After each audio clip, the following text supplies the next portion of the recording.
Yine bir dəyərli müştərim üçün məhsullar hazırladım. Paxlava və cəvizli kükə. Tam təbii məhsullardan hazırladım. Həmişəki kimi. Demək, üzərinə həyət yumurtasının sarısını vurmuşam. İçərisinə Ordubadımızın Pəzməri kəndindən gələn cəviz ləpəsidir. Xəmirinə nehrə yağıdır. Demək, bir də Zirə kəndindən gələn qaymaqlı südlə yoğurmuşam xəmirimizi.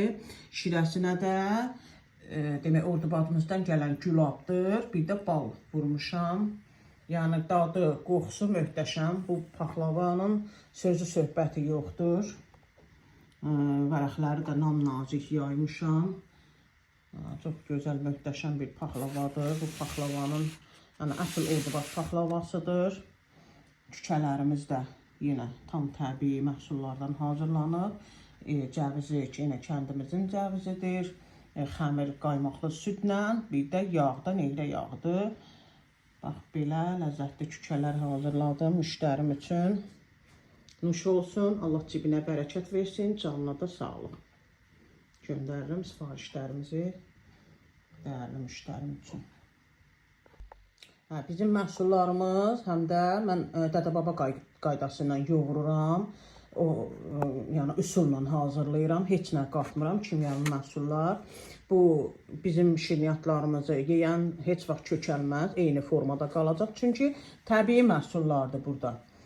Kökələnlər kimyəvi məhsullardan yeyirlər, tərkibində olan kimyəvi məhsullardan yeyirlər və kökəlirlər. Burada dədə-baba qaydası ilə, yəni o zaman necə bişirirdilər? Təbii südlə, nehrə yağı ilə, canım sizə desin, həyət yumurtası ilə hazırlayırdılar. Heç kökəlmirdilər də, eyni formada da qalırdılar. Bax, elə mən də elə o qaydada bişirirəm. Yəni bunun tərkibində bal var, gülab var, cəviz Ordubadımızın tərtəmiz cəvizidir. Yəni qabıqdan sındırılmış cəvizdir. Canım sizə desin, içində nehrə yağıdır, süddür. Bu keyfiyyətli məhsullar daha da qanı artırır, daha da immuniteti gücləndirir, insanı cavanlaşdırır. Bu yeməklər mütləq lazımdır orqanizm üçün. Bax, belə. Bu da bir dəyərli məsləhət olsun.